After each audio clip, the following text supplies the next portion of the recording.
I love Spencer Strand's yellow headband along with the yellow banner at the bottom. I think that was a really cute thing. I appreciate right away. So, just saying, I like it. Oh, I have Buffalo over the Jets. I don't know. That is not an upset. Are you kidding me? That's. What did you pick last week? Dude, what did you pick last week? Buffalo over the Jets? What did Jets you are like pick the last worst week? team in the NFL right now.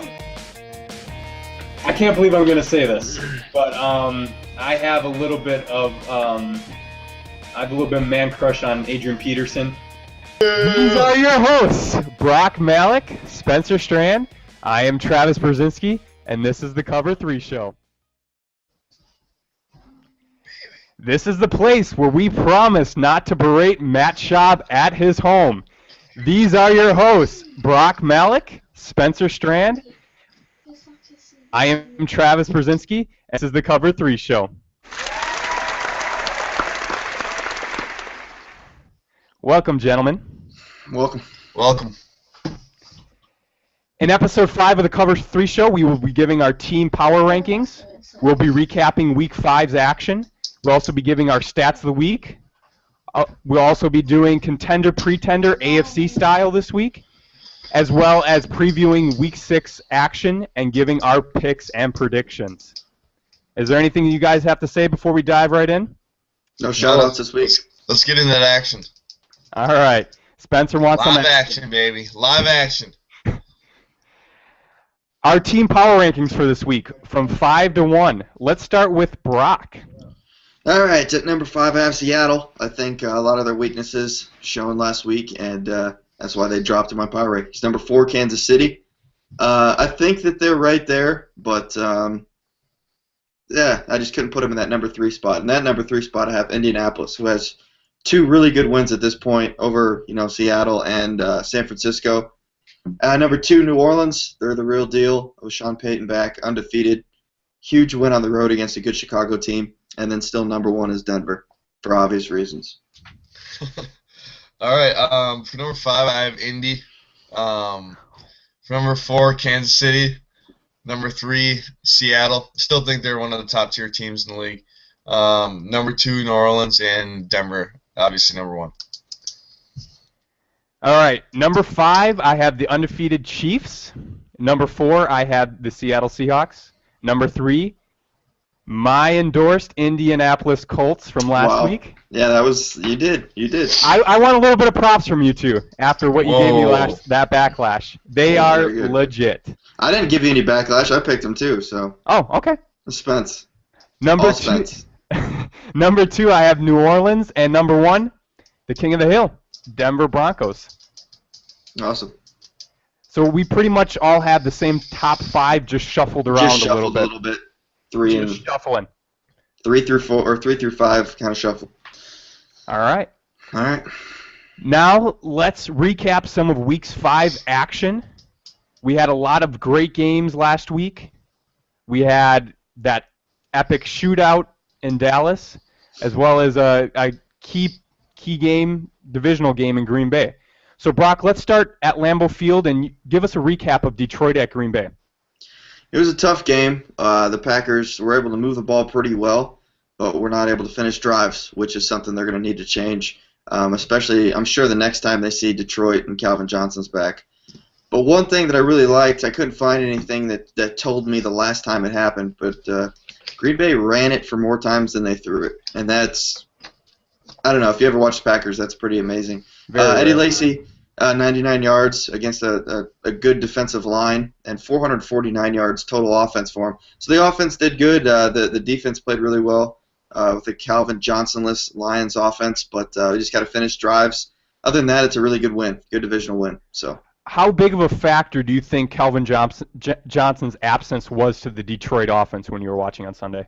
I think it was a pretty big factor, but it's really hard to tell. Obviously, he's going to draw those double teams at certain times. Even though the Packers don't double team a lot, they'll just trust one guy to be able to shut a guy down or at least slow him down a little bit. So it's really hard to tell, but he definitely would have made a difference. I don't know, to win the game, probably not, but they would have at least had another touchdown up there or something. So to be safe, you would just say you were very impressed probably with the Green Bay defense, but the offense needs to ramp it up a little bit. Is that safe to say? Yeah. I mean, like I said, they moved the ball well. They just needed to finish drives. Crosby was 5 for 5, which is also encouraging. Since last year he struggled so much, he seems to be back into his groove. But just finished drives, ran the ball well, had a great balance. Just convert on third downs. All right. That's a little recap from Green Bay. Now we're moving along to South Beach, where Baltimore took on the Miami Dolphins. Spencer, give us your recap for that game. Going in a hostile environment. Miami's been playing well. The defense looks well. I thought we got back to the run game a lot, which helped us out in that victory. You didn't like to see Ray Rice put the ball on the ground, but I thought Joe Flacco did a good job managing that game and getting us that win. Do you think Baltimore's running woes are more of a product of Ray Rice maybe being banged up, or the offensive line, or do you think it's maybe a little bit of both? I think it's more of the offensive line. That's why we went and got Eugene Monroe, and he should be starting this week, so that's going to help us out a lot in the ground game. Okay. My game that I got to recap this week was not a very thrilling game for me to recap. Houston at San Francisco. Houston's turnover differential was -4. Anytime the differential is swung that big in one direction, you're probably not going to win. Schaub threw a pick 6 for the 4th straight week in a row. I believe that's probably unprecedented in the NFL. Yeah, I think that's NFL record, actually. And he later on got benched in the 4th quarter. Some of the good things for San Francisco is they had 7 players with a rushing attempt. I think that does not happen very often, so it's kind of cool to see them spread the wealth. The running game looks strong, but Kaepernick, once again, 6 of 15 for only a $113 and a TD. He didn't need to, win the game with his arm, but this is now, 3 or 4 straight weeks, pretty much since the Green Bay game, he has not looked like that flashy quarterback that we heard about all offseason.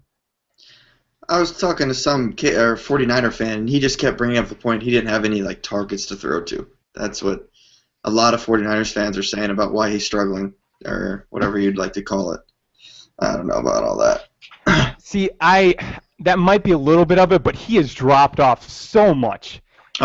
Week 1, he didn't have any targets either. I mean, he had Bolden, and that was it. So maybe I told Travis this, in week 1, Packers tried to play zone the whole entire time, right, and he was able to pick apart those zones. But lately now, every team that comes up against San Fran, they're playing man-to-man. And you're right. Bolden and Kyle Williams, those guys can't get off a jam right now, and they're struggling to get open. And granted, Colin Kaepernick didn't have Vernon Davis for a couple games, but he's still got to be doing better than what he's doing. Oh, totally agree. I agree. So just to recap the game, basically after the first 20 minutes of gameplay, the game was over. I think it was 21-0, and from there on, Houston was out of there. They like to run the ball first and set it up the play action, and from there the game was done. So that was an uneventful Sunday Night Football game for me. We're going to move to probably what will be probably known as the game of the year, maybe the game of the decade. I don't know. It was an epic game. Denver at Dallas. Brock, give us a recap of that game. I'm so happy I got to talk about this one. It was the 4th highest scoring non-overtime game in the history. Romo was great right up until the end. 506 yards passing, 5 TDs. Obviously Manning, another four touchdown performers, puts him at 20 on the season. He did throw a pick, but still, I mean, what he's doing is unbelievable. And to see Denver didn't punt one time in the entire game. They had 2 turnovers, but I mean, literally, these teams, pretty much every time there was a touchdown being put up. But I want to talk about, because a lot of people are putting this loss on Romo. I find that crazy. Like I said, 506 yard, 5 TDs, and you're going to say it's his fault. I mean, granted, that pick at the end hurts, but, the play before that, he got sacked. As he's throwing that ball, he's getting hit. He couldn't get as much mustard on it as he needed to, and the defender made a great play on the ball.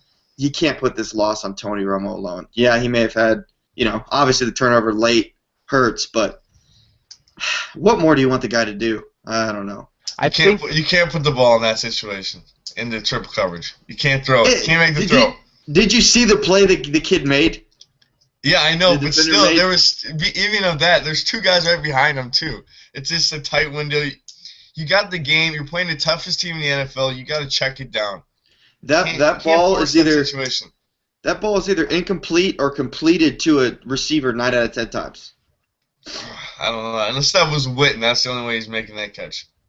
My question to you, Brock, as a fan of either one of these teams, is the bigger take from this game that there was a lot of offensive production and that's great, or is there more of a negative spin where the defensive struggles might be something that is a big emphasis? I think these are two really good offenses. So I think they were just able to exploit the mediocre defenses of both teams. I think Denver, once they get Von Miller, and they're not back, are they? Von Miller and Champ Bailey? No, I don't think so. No. Von's out No. 6 games, Okay. right? That's what I thought. Yeah, Yeah. I just want to make sure. But once they get those guys back, that'll shore it up a little bit. But yeah, I think it's just two really good offenses, and just they had to score to stay in the game, so they did back and forth. All right. Spencer Strand had the privilege of recapping the New England at Cincinnati game. Welcome to the jungle, Spencer.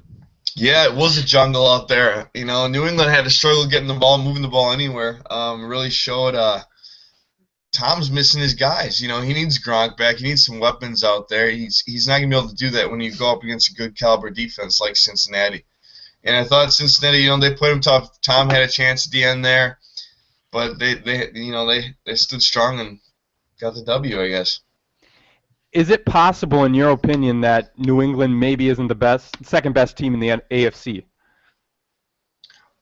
Yeah, I don't think they're, I don't know if they're the best or second best team in the AFC, but, at the end of the day, when they get healthy, I don't see anyone, even how good Miami's been playing, you're not gonna be able to take down the Giant in the AFC East. It's interesting that you chose to use Miami as your example, not Indianapolis. No, I'm saying in the AFC East. Oh, that's why. gotcha. Okay, Yeah. gotcha. So they're going to be in the playoffs. Yeah, I think there's little doubt. They always make it. In January, we always are privileged to watch a New England Patriots game. How about them Jets, though? Mm-hmm. Gino. Gino, baby. You know. Now let's head to Indianapolis, where I was paying a close eye to the Seattle at Colts game, and I was very, very happy when I seen the end of this one. Can I just say Andrew Luck may be one of the clutchest quarterbacks that we have right now in the NFL. He's legit. For He's sure. legit. It's the real deal. 9 fourth-quarter comebacks in his first 21 games, which is a record, and is very impressive. I mean, he was drafted to a 2-14 team, and he just totally turned around this franchise. Oh, yeah. I mean, Hilton had another big day, 140 yards receiving, 2 TDs. But the really big key to me was third down conversions. Seattle, 2 of 13, or 2 of 12, excuse me. And Indy was 7 of 12. So Indy continued to move the chains where Seattle couldn't. And Seattle was only 1 of 3 on fourth down. So, keeping those drives going is really key. And Seattle, even though they ran for over 200 yards and Wilson had his first 100-yard rushing game, in the end, Russell Wilson could not win the game with his arm, like I've been preaching for the last couple weeks. It's interesting to see some of these franchises. Obviously, Indianapolis is one, Green Bay's another, where you have a Hall of Fame type quarterback and you just reload right away with the next one. Part of that's luck in the draft, No pun intended. Yeah, but it's amazing just to see, teams will go 20 years without a guy that they're comfortable with, and then you got, those few teams in the NFL that just, bam, every single year they got a franchise quarterback. We're thinking the same thing, Brock. Same thing went through my mind about Green Bay. Yep. Favre to Rodgers, now Manning to Luck. I mean, Yep. look at a team like the Bills or the Browns. They would die to have Just one of them. Yeah. Yeah, I Hold on saw to some back people to back. talking about, did Indy make the wrong move by getting rid of Peyton Manning? It's like, Hell no, no. they Hell no. didn't. They gained 13 years. And, Yeah, you know, exactly. like they have a future quarterback. Yeah, for sure. Are there any other storylines from this week that you guys want to rehash or bring up? Nah. I don't Okay. think so, no. Just to give the fans a quick little recap, New Orleans moved to 5-0, beating Chicago. Atlanta, they fell to 1-4 off of a Monday night loss at home to Geno Smith. They could be done now with Julio Jones out. And I'm interested to see if Tony Gonzalez is on that trading block. That'd be interesting. Other than that, let's move to Covers 3's Stats of the Week.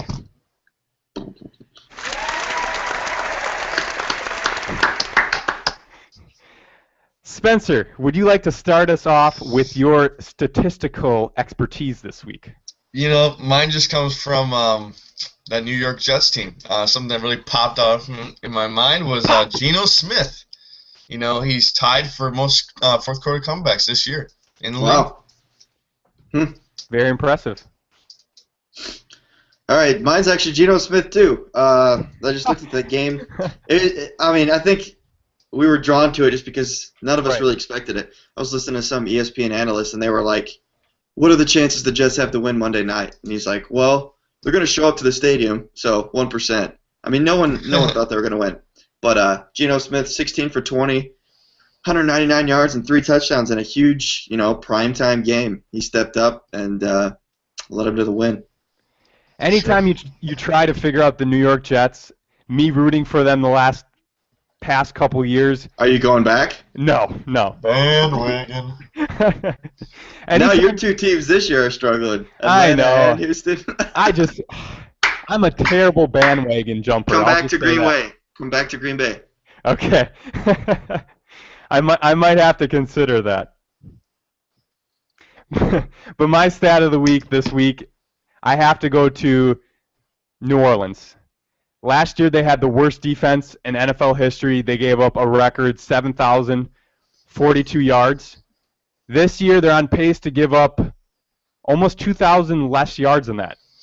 So Wow. that is such a huge turnaround, and I believe that's why they're 5-0. My question to you guys is, who deserves more credit for that turnaround? Rob Ryan, the defensive coordinator, or Sean Payton, the head coach? Sean Payton, for sure. I agree. I definitely agree. Well, I heard an interesting stat the other day. Rob Ryan has never been a defensive coordinator on a team with a winning record. Ouch. So, yeah, and I mean, you got to look at, I don't know. I think that's I- definitely an indictment on him. Right, I agree. I mean, I don't know. I'm not a big fan of the Ryan brothers or whatever. I just don't like their style. And for the second week in a row, we have Spencer leaving the set. Oh, Probably go yeah. get his charger or Yep. take a tinkle, which means talk to Claire maybe. Yeah, And I could be think either he's or. All back. right, let's see. Okay. Not sure what the holdup was. No warning, just takes off. Cool. I think that deserves it, eh? Great to have you back, Spence. Hey, Great you to got have my you back. computer charged, man. Spencer, 52% wasn't enough.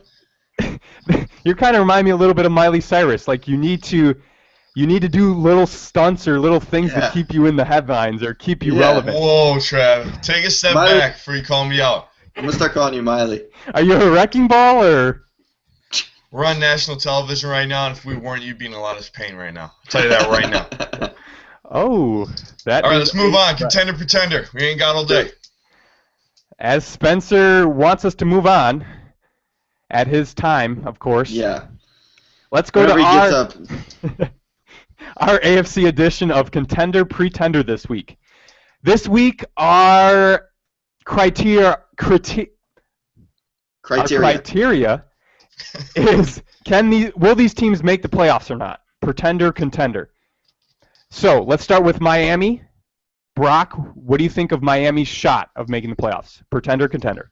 I think they're a contender. I think if they don't win that division, they'll have a good shot at getting the wild card over there. Good defense. Tannehill stepping up a little bit. So, yeah, I think they're a contender. Yep, I would say they're a contender. They're only a game back on New England now. I give them a chance. Just like last week, I am the voice of reason. You guys are both wrong. They are a pretender. Their O-line has given up an NFL-leading 24 sacks. And anytime you can't protect a quarterback, a young one especially like Tannehill, that's going to be a recipe for disaster. The only thing I think that benefits them is their division. I'm still not sold on their division. Even New England, I don't feel like is a runaway favorite in this division, even though I think they will win it in the end. Tannehill needs a little bit more seasoning. I think they're a pretender right now. Let's move to Baltimore. Dun, dun, dun, dun. Contender or pretender? I think Baltimore's still contender. They're a veteran team. They've been there, done that. Yeah, I think they are. Yeah, for sure contender. There's no doubt about it in that division. They seem to do this every year. They get hot towards the end of the year. They're like Green Bay sometimes in that way, or like the New York Giants. They'll find a way at the end of the year to make that splash and get in the playoffs. What do I think? Oh. I think Baltimore is also a contender. I think anytime you have a squad of players do what they did last year, I know they lost a lot of their players, they still have that leadership there. The AFC is weak after Denver. I think the Eugene Monroe trade, like Spencer hashed earlier in the show, will help their running game. And Terrell Suggs is back. 7 sacks in his first 5 games.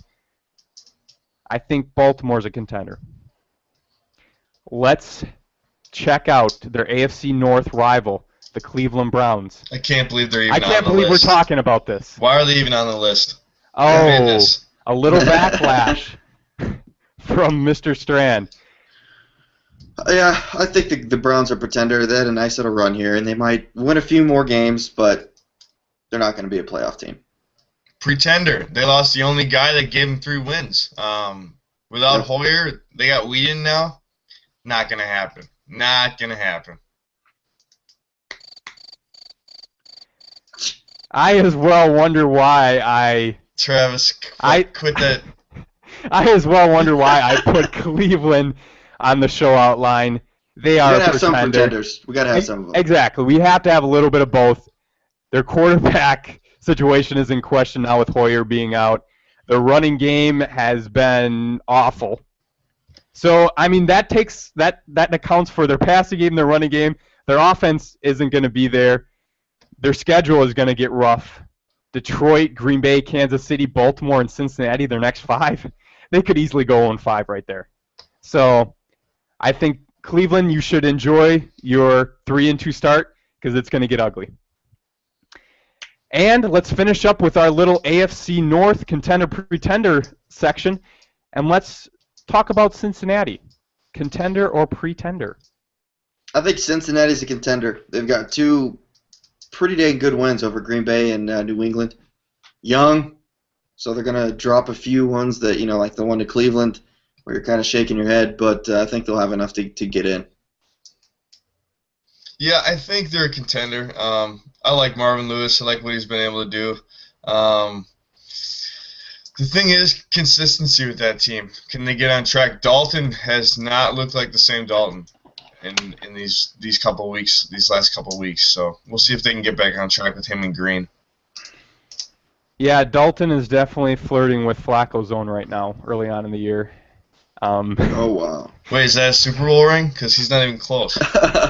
Early on in this year. I know what Flacco did in the past, Spence. You don't have to rehash it. But Cincinnati has to be a contender. Like I said, the AFC is weak. Their schedule isn't too daunting down the stretch.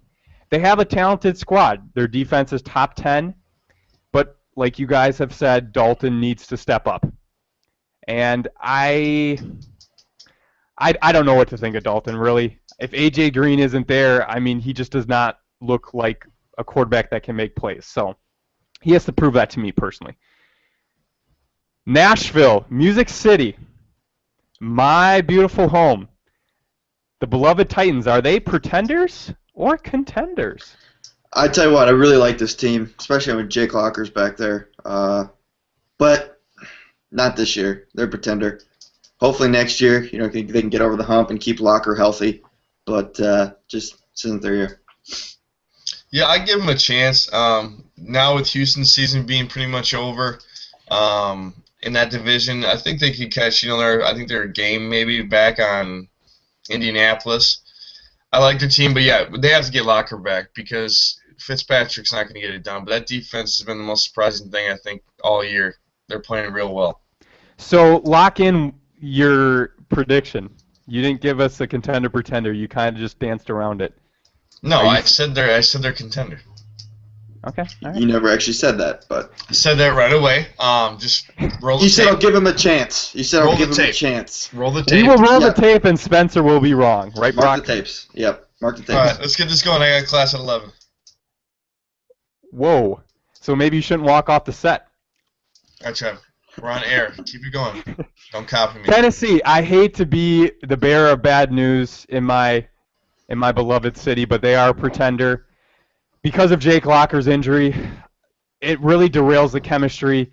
He's going to be out for a good portion of the season. I really liked his maturation early on in the year.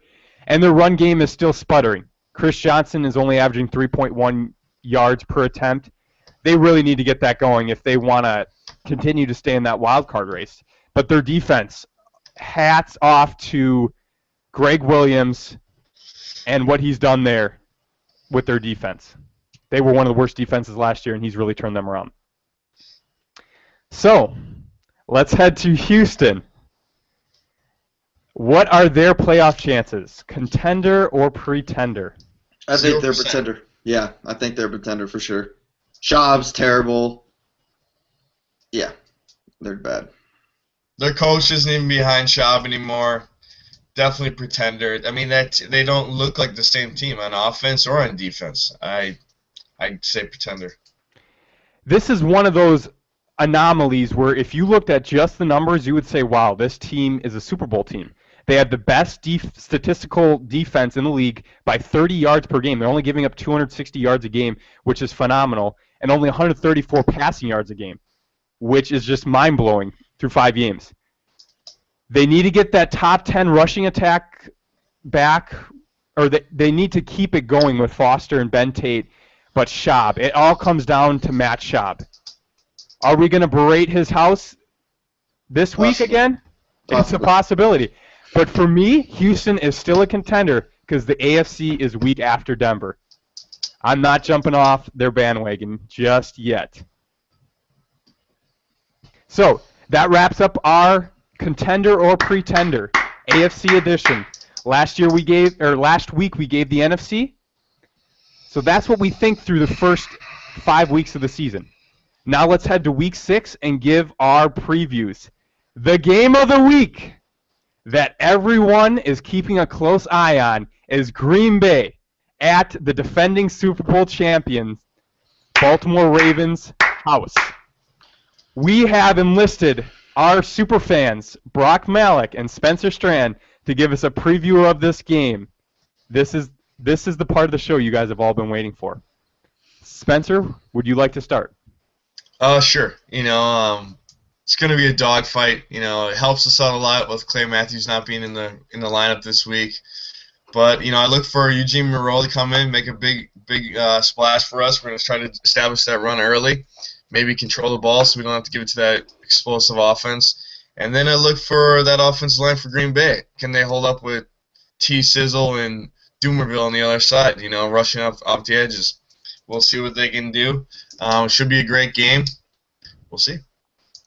Yeah, a lot of the same things. We got to be able to shut down the Ravens' running game, establish our own running game. Yeah, it's going to be a battle. I mean, it's going to be fun to watch. Safe to say, are there going to be any text messages or phone calls relayed back and forth? Oh God, yeah. Yeah. Oh God, yeah. Okay. All I can say is keep it a little bit clean, Well. possibly. Possibly. All right, we're going to go to New England, where I have the privilege of talking about New Orleans at New England.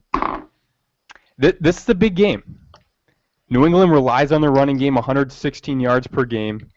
New Orleans relies on their passing game, 327 yards per game.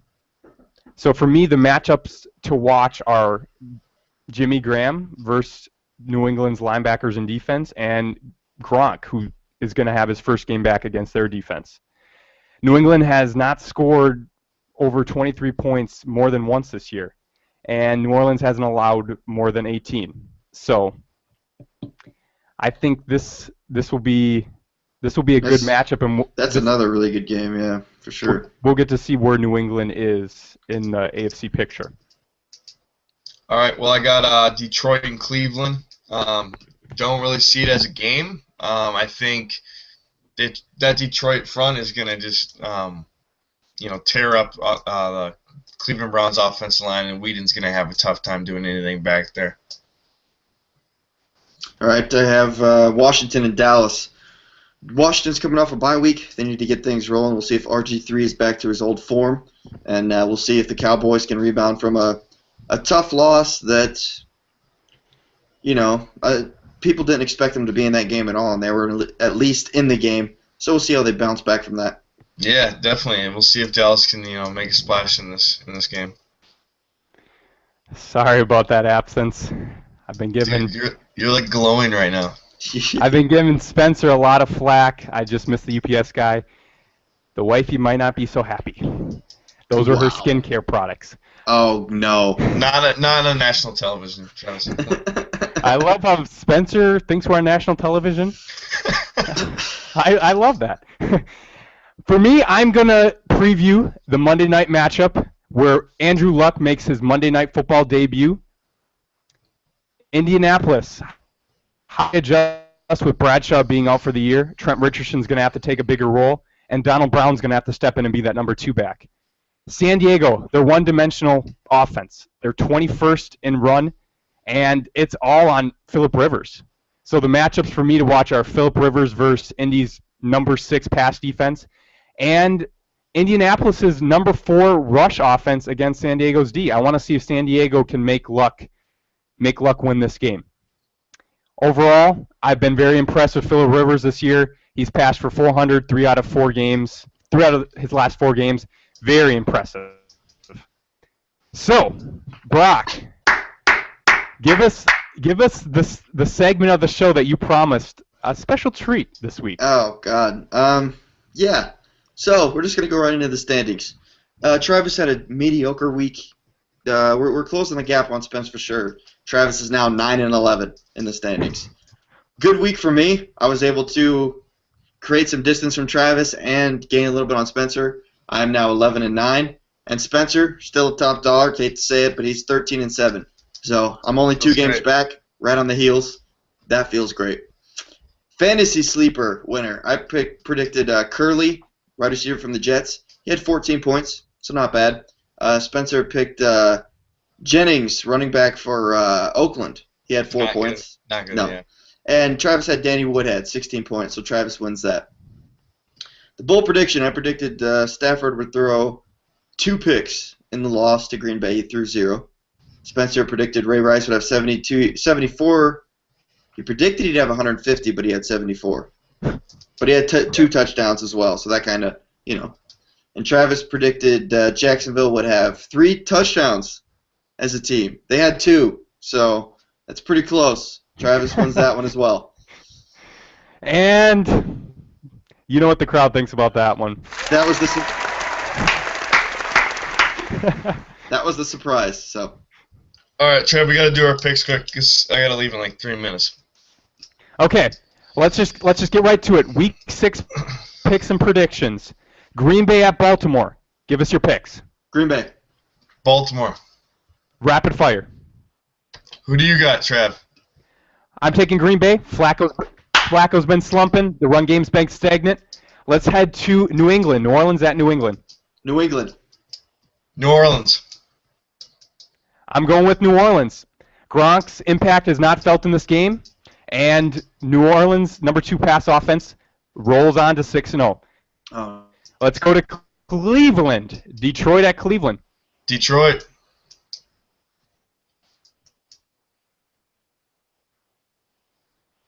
And is Brock frozen?